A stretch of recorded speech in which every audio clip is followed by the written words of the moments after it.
Yo, what's up guys? I'm going to be running the Fibonacci sequence with my new Minecraft CPU. So I've hooked it up to a just 2-digit hexadecimal display. Um, and it's not decimal, hexadecimal, which is for those who don't know, it's a base 16 number system. It's very easy to convert binary to hexadecimal just because you just take binary, you take the bottom 4 digits, and that goes to the first digit, then the next 4 digits go to the next hexadecimal digit. So it's really easy to convert from binary to hexadecimal. The sequence starts with 0 and 1, then goes to 1, then 2, then 3, and then should go to 5.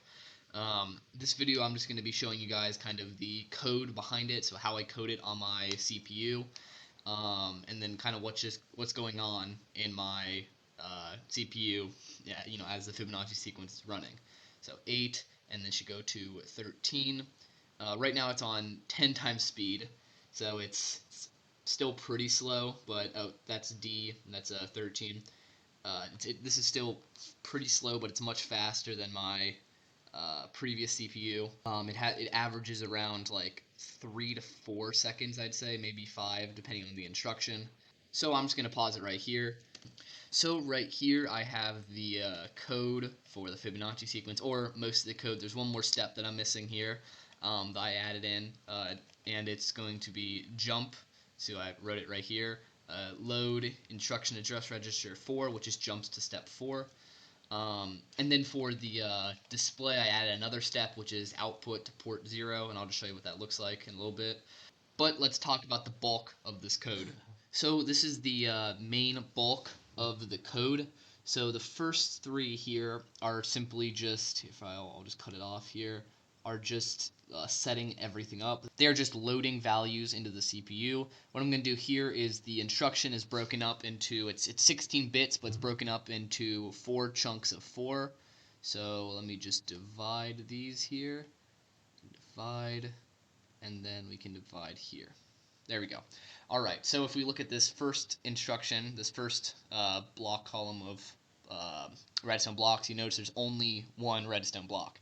And what this means, this function right here, a single redstone block, here is load, so it's actually, there's a space, a gap right here, so it's 1, 0, and that is our load function. So down here, this gives us the register, so we're loading to register 0, and then these 8 bits are our value, so we're loading 0 to register 0.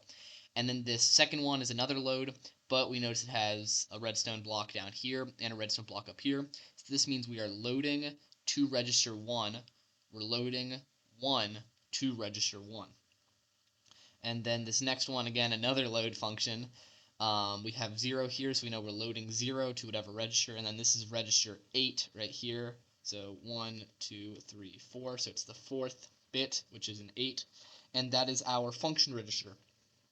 And this means we are loading addition into our ALU. So 0 is the code for addition in the function register for the ALU.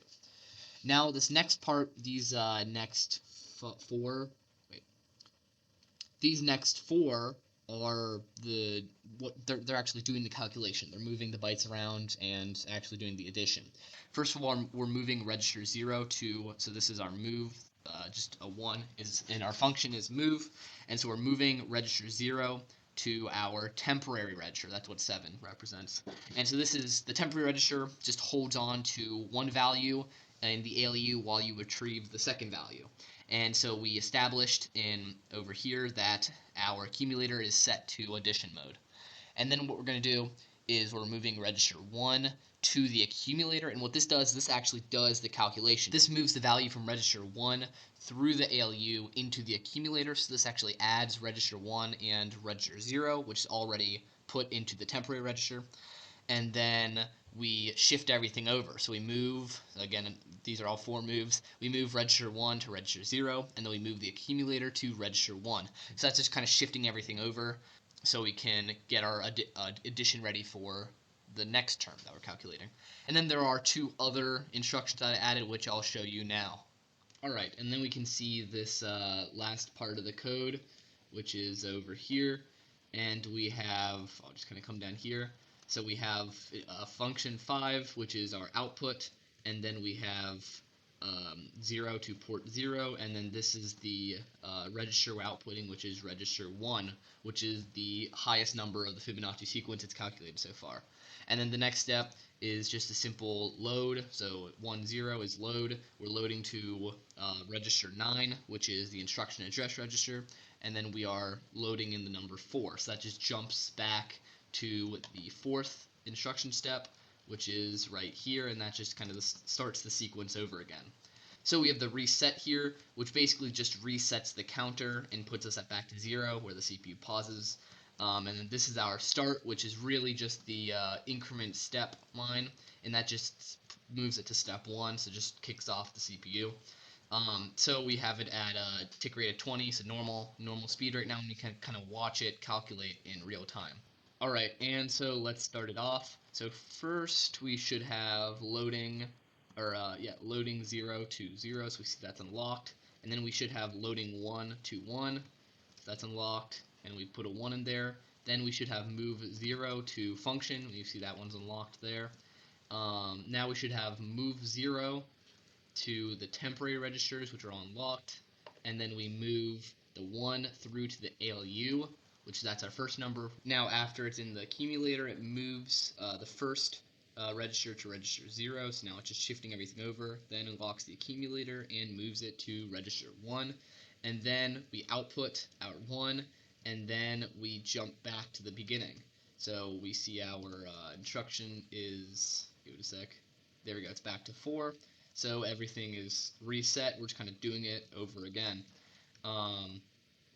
And so we should have our next one pretty soon. There we go, we have our 2, and then we kind of shift everything over, and then we should output soon. Just give it a sec, there we go. So that should be our new output, and if we go over here, we are going to have 2, there we go. So that was the Fibonacci sequence on my Minecraft CPU. I showed you guys the code, so kind of how I coded it, like, you know, what all these redstone blocks mean. I showed you guys what the signals actually do, so you know where the signals are being sent, how bytes are being moved within the CPU. I showed you guys a demo, so just showing how it actually outputted. But stay tuned for my video coming out on Monday. It's going to be a little different than my other stuff. It's not going to be based on a computer. It's going to be based on a special redstone contraption I made or tried to make. So just watch out for that. But that's about it. Peace.